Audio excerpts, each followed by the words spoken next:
আচ্ছা, মুস্তাফিজুর রহমান আর কত তার ভক্তদের মুগ্ধ করবেন? অনেকেই তাকে বলে থাকেন ডেথ ওভারের বোলার, কিন্তু নতুন বলেও তিনি যে অসাধারণ সেটা হয়তো আজকে আরো একবার প্রমাণ করলেন। একা মানুষটা আর কি করবেন, আজকেও কিছু করার ছিল না। স্কোর বোর্ডে কেবল 144 রান, এই নিয়ে আর কতটুকু ফাইট করা যায়? কিন্তু নামটা মুস্তাফিজ বলেই হয়তো লড়াই জমিয়ে তোলার চেষ্টা করেছিলেন। এনসিএল ওডিআইতে আজ নিজেদের দ্বিতীয় ম্যাচে উদ্বোধনী ওভারে আক্রমণে পাঠানো হয়েছিল তাকে।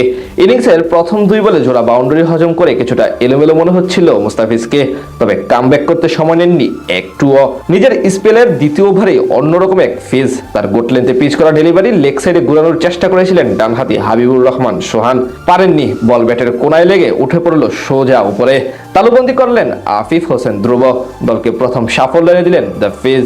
এরপর ব্যবধান মাত্র এক ডেলিভারি, আগের বলটা বকের উপর থেকে ভালোভাবে ডিফেন্স করেছিলেন অধিনায়ক নাজমুল হোসেন শান্ত। ঠিক পরের বলে সুইং করে বেরিয়ে যাওয়ার মুহূর্তে খেলতে গিয়ে দিলেন উইকেটের পেছনে ক্যাচ, আউট হয়ে গেলেন নর্থ জোনের অধিনায়ক। খানিক পরে জাতীয় দলের সদস্য তানজিদ তামিমকেও এলবিডব্লিউর ফাঁদে ফেললেন তিনি, তুলে নেন 3 উইকেট। মুস্তাফিজুর রহমানের এমন বোলিং দেখে মুগ্ধ না হয়ে কি আর পারা যায়? যে মানুষটাকে নিয়ে এত কথা এত চর্চা হচ্ছে, তিনি কিন্তু মাঠের খেলায় ঠিকই নিজেকে প্রমাণ করে ছাড়িয়ে যাচ্ছেন দিনকে দিন।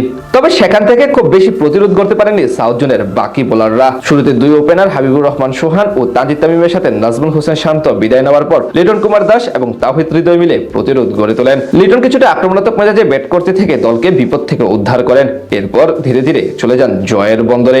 এর আগে বগুড়ায় টস হেরে আগে ব্যাট করতে নেমে শুরুটা একদমই ভালো হয়নি সাউথ জোনের। ওপেনার আনিসুল হক ইমনকে ইনিংসের চতুর্থ বলে হৃদয়ের হাতে ক্যাচে পরিণত করে সাজগড়া ফেরান বামহাতি পেসার শরীফুল ইসলাম, সেটি ছিল তাদের প্রথম ধাক্কা।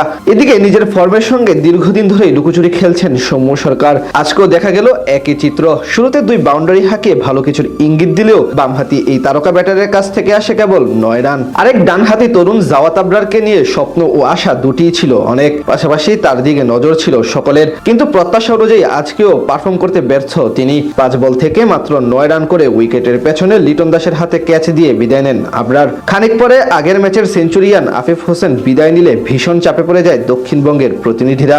19 রানে 4 উইকেট হারিয়ে ফেলার পর দলের হাল ধরেন মিথুন আলী ও সোহান। 2 ব্যাটার মিলে প্রাথমিক ধাক্কা সামলে ধীরে সুস্থে খেলতে থাকেন। সোহান বিদায় নিলেও এক প্রান্ত আগলে রেখে হাল ধরে রাখেন মিথুন আলী, মাঝে তাকে সঙ্গ দেন রবিউল ইসলাম, তিনি থামেন 29 রান করে। এরপর নর্থ জোনের বোলারদের তোপের মুখে পড়ে সাউথের বাকি ব্যাটাররা ছিলেন আসা যাওয়ার মিছিলে। শেষ পর্যন্ত মিথুন আলীর 55 রানের অপরাজিত ইনিংসে ভর করে মাত্র 144 রানে অল আউট হয় তারা।